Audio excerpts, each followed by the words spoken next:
Poltergeist presents Terrifying Tales. Hi, I'm Debbie. And I'm Alison. And we're the Poltergals.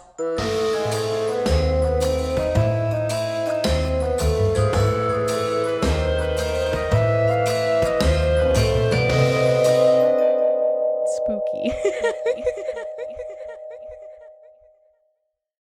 This is from the book Ghost Stories of Texas by Joanne Christensen, published by Lone Pine Publishing. You can find them at lonepinepublishing.com or at ghostbooks.net. Ghostly Goliad. One of the terrible tragedies that took place during Texas's battle for independence was a horrific massacre of those stationed at the Presidio of La Baie at Goliad.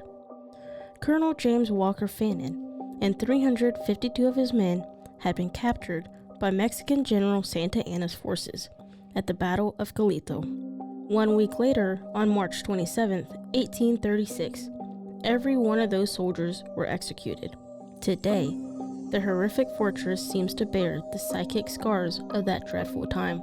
Several years ago, a security guard who was assigned a special duty at the Presidio spent a strange and terrifying night, enduring a variety of ghostly experiences. The guard was accustomed to working at night, was not prone to flights of fancy, and began his night shift, fully expecting an uneventful few hours. According to the November 8, 1992 Victoria Advocate, the man's expectations changed just before midnight, when the silence was broken by an eerie chorus of wailing infants. The guard was shaken by the hollow, unearthly quality of cries. He would later say that the cries were of pain and suffering. Despite his fear, the guard did his duty and tried to track the frightening sound to its source. It wasn't easy to do, but when he eventually realized that the crying was emanating from a number of unmarked graves near the chapel. At some point, the piercing howls came to an abrupt end. The guard had barely begun to register his relief when the chilling voices of a woman's choir filled the air. The lyrics and tune were unrecognizable, and the song seemed to come from within the wall of the fortress. The effect was haunting, but not nearly as frightening as what was to come. Before the night had ended, the nervous guard had also been visited by two separate apparitions: a small, barefoot friar clad in a black robe, and a woman in a flowing white dress. The friar seemed to form out of a cloud of vapor that arose from the ground in front of the chapel.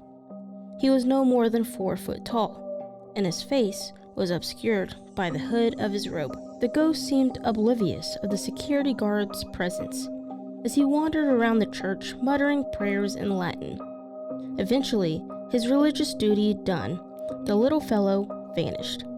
90 minutes after the strange friar's disappearance, the guard saw another spirit materialize in front of his eyes. It was the woman in white, and she appeared in front of one of the unmarked graves from which the earlier crying sounds had come. She appeared to be searching for something. Suddenly, in a moment that must have been filled with sheer terror for the guard, the specter turned around and looked at him directly. Their eyes met. Then the wraith levitated and began to float toward the rear wall. The spirit continued to drift over the wall and off in the direction of the aged cemetery. What the security guard experienced on that eerie night might have easily been dismissed if not for one thing. Many people have reported nearly identical experiences at the old fort. There were others who had heard the wailing infants and the ghostly female chorus.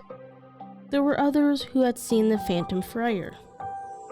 The guard was not alone in witnessing anything, and in fact, had actually missed out on a number of haunting events that were known to occur regularly at Presidio. Regular employees of the fort were accustomed to seeing lights appear in the chapel very late at night. They were also used to feeling uneasy and to being enveloped by unusually cold pockets of air.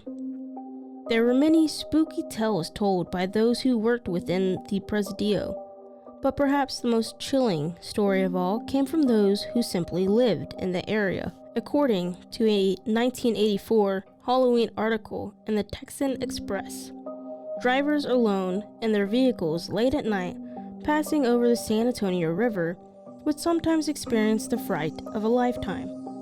Some movement detected out of the corners of their eyes would cause them to glance to their right. There, they would suddenly discover someone sitting in their passenger seat. At a second glance, the person would be gone, but not before nearly causing the driver to lose control of the vehicle owing to sheer terror. One has to assume it's just another ghostly resident of the Presidio, trying to hitch a ride away from the sad place of unhappily trapped souls.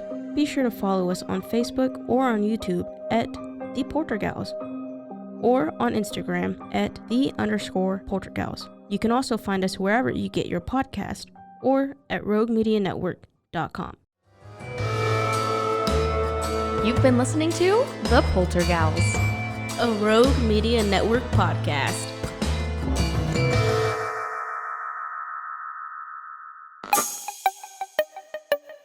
This has been a Rogue Media podcast.